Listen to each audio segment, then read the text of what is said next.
కావాలని కోరుకుంటారో one side result ప్రజలు కూడా ఎన్నుకునే ఒక అవకాశం వస్తుందని నేను భావిస్తున్నా. ఓకే, రాకేష్ రెడ్డి గారు ఏదో అంటారు. నేను ఏమంటున్నా అంటే వీళ్ళు రాహుల్ గాంధీ గారు తెలంగాణలో వచ్చినప్పుడు ఆయన చెప్పాడు, ఎందుకంటే పార్టీ ఫిరాయించిన ఎమ్మెల్యేలు రాజీనామా చేయాలని. వీళ్ళు రాహుల్ గాంధీ మీద తింటలేరు. ఈ రేవంత్ రెడ్డి ఏమో కాకి అన్నాడు కానీ వాళ్ళ చిలుకలు. ఇప్పుడు రేవంత్ రెడ్డి గారి భాష మారమని ఏమంటాడంటే మేము కాకులనే కాల్చేస్తాను తప్ప చిలుకలని కాల్చేయమంటాడు. కాబట్టి దయచేసి దీనికి ఫుల్ స్టాప్ పెట్టాలి. ఎక్కడొక చోట రాజకీయ క్రీడ ఆడకుండా అంటే అదే ఉద్దేశం ఎన్ని చర్చలు చేసినా ఉపయోగం లేదు. ప్రజలలో చైతన్యం రావాలి. నేను ఇంతకు ముందు కూడా చెప్తున్నాను, అదే ప్రజల చైతన్యం వస్తుందంటే కొద్దిగా నాయకులకు ఏంటంటే కొద్దిగా భయం ఉంటుంది. ఎందుకంటే మమ్మల్ని ఎన్నుకునే ప్రజలు వాళ్ళు కాబట్టి ఇట్లాంటి కొన్ని మాకు ఎందుకంటే ఇప్పుడు నేను చెప్పాను కదా, ఇప్పుడు పార్టీ బాధ్యులు మొత్తం డాక్టరేట్ చేశారండి. డాక్టరేట్ చేశాను డాక్టరేట్ చేశారు కాబట్టి ఏం కాదు. నేను ఏమంటున్నానంటే ఇది ప్రజలలో చైతన్యం రావాలా. అప్పటి వరకు రాజకీయ నాయకులు మారరు. రెండోది కఠినమైన చట్టాలు నియమాలు. ఎందుకంటే అది కూడా రాజకీయ నాయకులు తయారు చేసేది వాళ్ళు. అవి నిజాయితీ పరులు, స్వతంత్ర సమరయోధుల కుటుంబాలలో పుట్టినోళ్ళు, ఈ దేశానికి ప్రాణాలు అర్పించిన కుటుంబాలలో ఎవరైనా ఉంటే, ఎందుకంటే అది ప్యూర్ రక్తం అన్నట్టు, దేశభక్తి రక్తం. ఇంకా రెండోది ఇంటలెక్చువల్స్, ఈ సమాజ స్పృహ ఉన్న వాళ్ళు, సమాజం గురించి నిరంతరం పోరాడుతున్న ఎన్జిఓలు, లేదు ఒక జర్నలిజం విలువలు ఉన్న వాళ్ళు. ఇట్లాంటి వ్యవస్థలను కూర్చి ఇట్లాంటి ఈ రాజకీయ నాయకులకు ఈ స్కోప్ లేకుండా, ఈ స్పేస్ లేకుండా మంచి నియమావళి తయారు చేస్తే ఇది కొద్దిగా తగ్గుతుందేమో అని నా అభిప్రాయం. తెలంగాణలో పార్టీ ఫిరాయించిన ఎమ్మెల్యేల అనర్హత పిటిషన్ కేసు విచారణ కీలక దశకు చేరింది. నిన్న 4 ఎమ్మెల్యేలపై క్రాస్ ఎగ్జామినేషన్ పూర్తయింది. బీఆర్ఎస్ ఎమ్మెల్యేలను పార్టీ మారిన ఎమ్మెల్యేల లాయర్లు క్రాస్ ఎగ్జామినేషన్ చేశారు. అక్టోబర్ 1న ఫిరాయింపు ఎమ్మెల్యేల అడ్వకేట్స్ ను బీఆర్ఎస్ ఎమ్మెల్యేల అడ్వకేట్లు క్రాస్ ఎగ్జామినేషన్ చేయనున్నారు. ఇక పార్టీ అనుమతి మేరకే ఫిరాయింపులపై ఫిర్యాదు చేశామని, సుప్రీం కోర్టుకు కూడా పార్టీ తరపునే వాదనలు సమర్పించామని బీఆర్ఎస్ ఎమ్మెల్యేలు స్పష్టం చేశారు. స్పీకర్ విచారణ తర్వాత అసలు ఏం జరగనుంది, ఫిరాయింపు ఎమ్మెల్యేలపై వేటు పడుతుందా, ఇదే విషయంపై అనాలిసిస్ చేద్దాం ఎడిటర్ భరత్తో. Yes, good evening Bharat. Good evening Rahana. So 10 మంది ఎమ్మెల్యేలు మారారు కదా. 10 మంది ఎమ్మెల్యేల్లో నిన్న 4 ఎమ్మెల్యేలకు సంబంధించిన విచారణ స్టార్ట్ చేశారు. క్రాస్ ఎగ్జామిన్ అంటే 4 ఎమ్మెల్యేలు ప్రకాష్ గౌడ్, కాళే యాదయ్య, గూడెం మహిపాల్ రెడ్డి పటాన్చర్ ఎమ్మెల్యే, గద్వాల్ ఎమ్మెల్యే కృష్ణమోహన్ రెడ్డి, ఈ 4 ఎమ్మెల్యేలకు సంబంధించి ఆ ఎమ్మెల్యేల మీద ఫిర్యాదు చేసిన బీఆర్ఎస్ ఎమ్మెల్యేలు చింతా ప్రభాకరు, అదేవిధంగా కల్వకుంట్ల సంజయ్, పల్లా రాజేశ్వర్ రెడ్డి, వీళ్ళంతా కలిసి ఎవరైతే ఫిర్యాదు చేశారో ఫిర్యాదు చేయబడ్డ వాళ్ళిద్దరిని కలిసి క్రాస్ ఎగ్జామినేషన్ జరిగింది. మాట్లాడదాం. మనతో పాటు కల్వకుంట్ల సంజయ్ గారు, కొరుట్ల ఎమ్మెల్యే, ప్రస్తుతం ఫోన్ లైన్లో సిద్ధంగా ఉన్నారు. సంజయ్ గారు, జీ తెలుగు న్యూస్ కోసం సమయం కేటాయించిన ధన్యవాదాలు. సుదీర్ఘంగా మధ్యాహ్నం 12 నుంచి రాత్రి 7 గంటల వరకు జరిగింది. ఏమి ఇంతసేపు ఏం క్రాస్ ఎగ్జామినేషన్ జరిగింది? ఎలా ఉందంటే భరతన్న నమస్కారము, జీ న్యూస్ ప్రేక్షకులు అందరికీ కూడా నమస్కారము. ఎలా ఎలా ఎలా ఎలా ఉంది పరిస్థితి? ఇవాళ పరిస్థితి అంటే నాకు 2 చేతులు ఉన్నాయి, నాకు 2 కాళ్ళు ఉన్నాయని ప్రూవ్ చేసుకోమని చెప్పారు నిన్న. అది పరిస్థితి. సో నిజంగా చెప్పాలంటే బాధాకరం ఏంటంటే ఆ ఎమ్మెల్యేలను చూస్తుంటే కూడా ఎవరైతే ఆ ఫిరాయింపుదారు ఎమ్మెల్యేలు ఉన్నారో వాళ్ళని చూస్తుంటే వాళ్ళ పరిస్థితి ఇలా రావడానికి కారణం కూడా ముఖ్యమంత్రి గారే అని చెప్పి మనం ఆలోచించాం.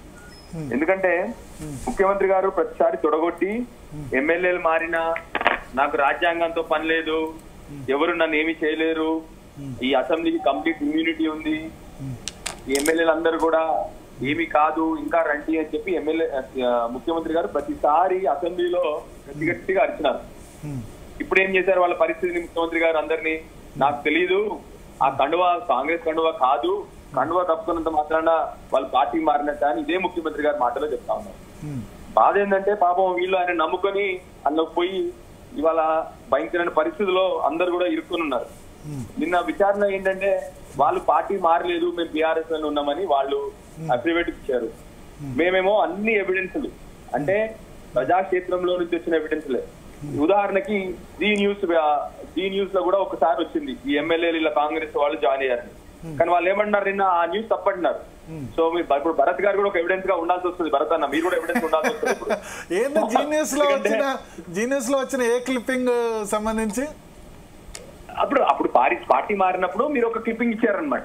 Just give you an example. So అన్ని న్యూస్ ఆర్టికల్స్ లో వచ్చింది, కేవలం జీనియస్ అని కాదు, ప్రతి ఒక్క న్యూస్ పేపర్ లో ఏముంది. ఇప్పుడు సీఎంఓ అఫీషియల్ వాట్సాప్ గ్రూప్ లో కూడా వీళ్ళు కండువ కప్పుకున్నారని చెప్పారు. ఇంకా దాంట్లో ఎగ్జాక్ట్లీ అలానే పార్టీలో మారారని చెప్పి అఫీషియల్ గా కూడా చెప్పారు. సరే, ఇప్పుడు వాళ్ళు డిఫరెంట్ ఏ విధంగా చేయొచ్చు అది సో మనకి తెలుసు, ప్రజలకు తెలుసు, వాళ్ళ కార్యకర్తలకు తెలుసు, వాళ్ళ నాయకులకు తెలుసు, వాళ్ళ ఇంట్లో ఉన్న కుటుంబ సభ్యులకు కూడా తెలుసు, మొత్తం రాష్ట్రానికి అంతా కూడా తెలుసు వాళ్ళ పార్టీ మారినట్టు. హాస్యాస్పదం ఏంటంటే ఇప్పుడు అలాంటి ప్రజలు ఎన్నుకోబడ్డ నాయకులు కూడా ఇంత దుర్మార్గంగా అసలు మేము పార్టీ మారలేదని చెప్పాల్సిన అవసరం వచ్చింది వాళ్ళ. దాన్ని మేము ప్రూవ్ చేయాల్సి వస్తుంది. ప్రజలు గమనిస్తా ఉన్నారు, మొత్తం రాష్ట్రం 4 కోట్ల ప్రజలు గమనిస్తా ఉన్నారు. ప్రజలచే ఎన్నుకోబడ్డ నాయకులు ఇలా చేస్తూ పోతూ ఉంటే ప్రజల్లో ఇంకా రాజకీయాల మీద ఇంకేం విశ్వాసం ఉంటది? ఆ పరిస్థితి ఇవాళ నెలకొన్నది మన రాష్ట్రంలో. అంటే ఒకటి ఇప్పుడు అంటే క్రాస్ ఎగ్జామినేషన్ ప్రాసెస్ ఎట్లా ఉంటుంది? ముందు ఎమ్మెల్యేలు వాళ్ళ వాదన వినిపించాల్సి ఉంటుంది, తర్వాత మీరు దాన్ని ఎట్లా పార్టీ మారని మీరు నిరూపించాల్సి ఉంటుంది, అంతేనా? సో యాక్చువల్లీ వాళ్ళు ఏంటంటే ఫస్ట్ పిటిషన్ మనం ఫైల్ చేసాము. సో నేను ఫైల్ చేస్తాను పిటిషన్, దాని తర్వాత వాళ్ళు కౌంటర్ ఫైల్ చేస్తారు. తర్వాత మేము అఫిడవిట్ తో సహా అంటే ఎవిడెన్స్ సహా అఫిడవిట్ ఇచ్చాము. తర్వాత ఫస్ట్ ఏంటంటే వాళ్ళ లాయర్లు మమ్మల్ని క్రాస్ ఎగ్జామిన్ చేస్తున్నారు. వాళ్ళ లాయర్లు మమ్మల్ని ఏమని క్రాస్ ఎగ్జామిన్ చేస్తున్నారంటే వీళ్ళు అసలు పార్టీ మారలేదు అని చెప్పేసి మీరేమో పార్టీ మారారంటున్నారు. మా సంబంధిత రెస్పాండ్ అంటే వాళ్ళ ఎమ్మెల్యేలు పార్టీ మారలేదని వాళ్ళ లాయర్లు చెప్తా ఉన్నారు. సో మేమేమో కంప్లైంట్ ఇచ్చారు. మీరు పర్సనల్ గా కంప్లైంట్ ఇచ్చింది ఎవరి మీద పార్టీ మారని? మీరు ప్రకాష్ గౌడ్ గారి మీద అండ్ గాంధీ గారి మీద, అర్కపూడి గాంధీ గారి మీద. నేను ఓన్లీ ప్రకాష్ గౌడ్ గారి మీదే అయినట్టుంది, ఇంకా అర్కపూడి గాంధీ కాలేదు. అవును, నేను ఓన్లీ ప్రకాష్ గౌడ్ గారి మీద అయింది నిన్న. సో నెక్స్ట్ మళ్ళీ ఒకసారి అర్కపూడి గాంధీ గారి కూడా ఉంటుంది, ప్రకాష్ గౌడ్ గారి మీద అయింది అది ఆల్రెడీ. సో వాళ్ళ లాయర్లు మిమ్మల్ని క్రాస్ ఎగ్జామిన్ చేశారు, పార్టీ మారన్నట్టు మీరు ఎట్లా ఏం ప్రూఫ్ చేస్తారు అని చెప్పి, అంతేనా? అవును, ఏం ఎవిడెన్స్ ఇస్తున్నారు అని చెప్పి వాళ్ళు మమ్మల్ని క్రాస్ ఎగ్జామిన్ చేశారు. ఓకే. సో మేము పెట్టిన ఎవిడెన్స్ ఏంటంటే న్యూస్ పేపర్ ఆర్టికల్స్ కానీ, వాళ్ళ అసెంబ్లీలో జరిగిన వాళ్ళ బిహేవియర్ కానీ, ఏ పార్టీ మీటింగ్ కి వాళ్ళు రాకపోవడం కానీ, ఈ ముఖ్యమంత్రి గారే అన్ని బహిరంగ సభల్లో అసెంబ్లీ సాక్షిగా చెప్పింది కూడా మేము వాళ్ళకి మొదలు పెట్టాం. సో యాక్చువల్లీ ముఖ్యమంత్రి గారే ఎవిడెన్స్ దీనికి. ఇంకా ఏమన్నారు అసెంబ్లీలో పెట్టిన దేన్ని ఎవిడెన్స్ అన్నారు? ముఖ్యమంత్రి గారు అన్నారు కదా, ఏమీ కాదు, కోర్టులు ఏం చేయలేవు, మమ్మల్ని ఎవరేం చేయలేరు, నేను డిసైడ్ చేస్తున్నానని చెప్పి ముఖ్యమంత్రి గారు అసెంబ్లీ సాక్షిగా చెప్పారు. ఈ ఎమ్మెల్యేలు మారిన ఎమ్మెల్యేలకు ఏమీ కాదు, సుప్రీంకోర్టు ఏమీ చేయలేదు, ఎవరు ఏమీ చేయలేరు, మా అసెంబ్లీ కంప్లీట్ ఇమ్యూనిటీ ఉంది అని చెప్పి ముఖ్యమంత్రి గారు అసెంబ్లీ సాక్షిగా చెప్పారు. కానీ మళ్ళీ మొన్న ఇక్కడ చిట్ చాట్ లో మళ్ళీ రెగ్యులర్ గా చిట్ చాట్ చేస్తారు ముఖ్యమంత్రి గారు, చిట్ చాట్ లో మళ్ళీ మాట మార్చారు వారు. కానీ ఒకటి, ఇప్పుడు ఈ ఎమ్మెల్యేలు అందరూ కూడా మీకు బీఆర్ఎస్ ఎల్పీ నుంచి మార్చి వరకు కూడా వాళ్ళ వేతనంలో కొంత మీరు బీఆర్ఎస్ కి ఇచ్చారు అని వాళ్ళు చూపిస్తున్నట్టుగా తెలుస్తుంది.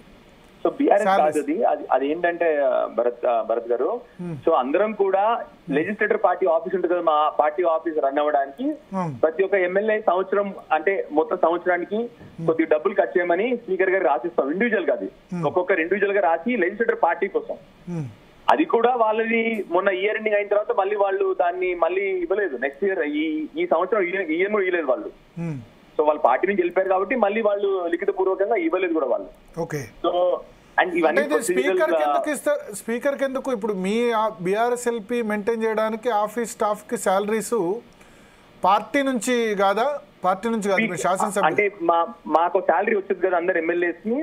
ఆ శాలరీ నుంచి కట్ చేయమని చెప్పి స్పీకర్ గారికి లెటర్ ఇస్తాం మేము. కట్ చేసి డైరెక్ట్ ఎల్పీ ఆఫీస్ కి ఇవ్వమని చెప్పి చెప్తాం మేము. ఓకే, డైరెక్ట్ శాలరీ నుంచి కట్ చేయమని చెప్పేసి. ఓకే, సో అందులో నుంచి ఎల్పీ ఆఫీస్ కి డైరెక్ట్ ఇవ్వమని చెప్పి స్పీకర్ గారికి మేము అందరూ కూడా. మార్చి వరకు కట్ అయింది అంటున్నారు వాళ్ళు.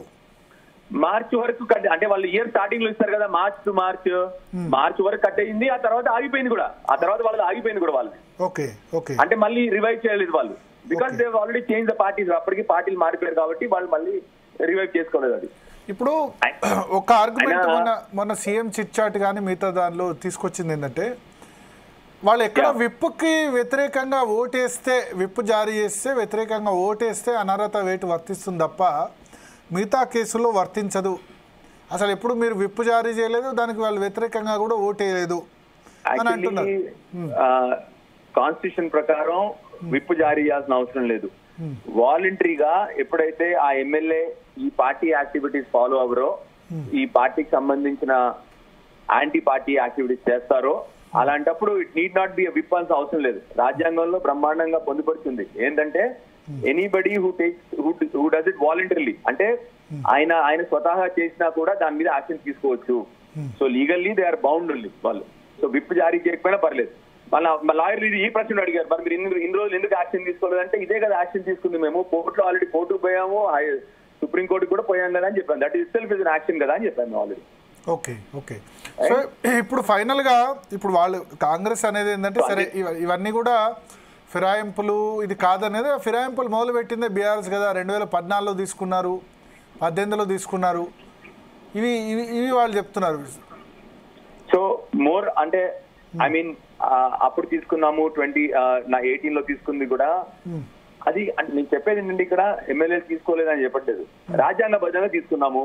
అకార్డింగ్ టు ద కాన్స్టిట్యూషన్ గా 2/3 ఆఫ్ ద పార్టీ అయినప్పుడు అంటే ఇప్పుడు 2014లో మీరు మొదలు వచ్చిన ఎమ్మెల్యే తలసాని శ్రీనివాస్ యాదవ్ డైరెక్ట్ గా మంత్రివర్గంలో చేరింది 2014 ఇమీడియట్ గా ఒక 3-6 నెలలు. ఎర్రబెల్లి దయాకర్ రావు వాళ్ళు వచ్చింది 2 సంవత్సరాల తర్వాత. సో అది పార్టీ విలీనం 2 ఇయర్స్లో. ఆలోపే తలసాని శ్రీనివాస్ యాదవ్ గురించి మిగతా వాళ్ళ గురించి టీడీపీ కంప్లైంట్ చేసినా యాక్షన్ తీసుకోలేదు స్పీకర్. 2 ఇయర్స్ తర్వాత అయింది, ఒకటేసారి 2/3 ఎమ్మెల్యే జంప్ కాలేదు, అది కరెక్ట్ కాదు కదా. సేమ్ విత్ 2018లో పార్లమెంట్ ఎలక్షన్స్ బిఫోర్ కొద్దిమంది జాయిన్ అయ్యారు, తర్వాత అయిపోయిన తర్వాత చాలా మంది జాయిన్ అయ్యారు కదా. సో బేసికల్లీ వాళ్ళు జాయిన్ అయినా కూడాను మేము ఆ రోజు వాళ్ళకి ఇలా కండవాళ్ళు కప్పేసి పార్టీలోకి తీసుకోలేదు.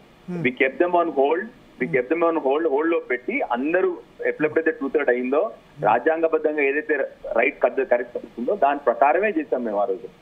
సరే మిగతా డిస్కషన్ లో తర్వాత పోవచ్చు. ఇవాళ ఏం చెప్తున్నానంటే మీరు రాజ్యాంగబద్ధంగా చేసినా ఏం చేసినా నైతికంగా మీకు కూడా అనే హక్కు లేదు అని అంటున్నారు. ఆ రోజున్న పరిస్థితుల వల్ల, ఆ రోజున్న సిచ్యుయేషన్ వల్ల, ఏ రోజైతే ఇప్పుడు 2014 గురించి మీరు మాట్లాడారు, ఆ రోజు మీకు తెలుసు ఇదే ముఖ్యమంత్రి గారు అప్పుడే ఆవిర్భవించిన తెలంగాణని ఆ రాష్ట్రాన్ని మళ్ళీ నాశనం చేద్దామని చెప్పి పక్కనున్న రాష్ట్ర ముఖ్యమంత్రితో కలిసి ఎన్ని కుట్రలు పన్నాడో మీరు చూశారు.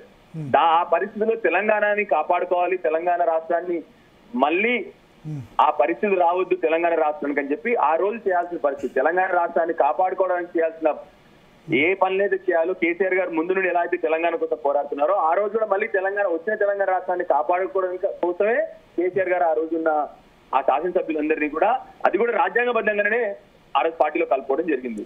ఆ రోజు మీరు చూసారు ఆ రోజు ఏం చేశారు, ఎమ్మెల్యేలు కోవడానికి ఆ రోజు ఎట్లా అయితే ప్రయత్నం చేశారో ఇప్పుడున్న ముఖ్యమంత్రి గారు నాకు అందరికీ తెలుసు. అది లైవ్ లో 14 చాలా మంది యాక్సెప్ట్ చేశారు, సరే ఎందుకంటే ఇక్కడ తెలంగాణ కొత్త ఏర్పడ్డ ప్రభుత్వాన్ని ప్రజలు కూడా యాక్సెప్ట్ చేశారు. 18లో 88 మంది గెలిచినా సరే తీసుకోవడం అది నాకైతే ప్రజలు యాక్సెప్ట్ చేశారు అనుకోరు, మొన్న ఎలక్షన్ లో కూడా అనిపించింది అది. I mean that's open for discussion లేండి. అయితే కానీ ఏం జరిగింది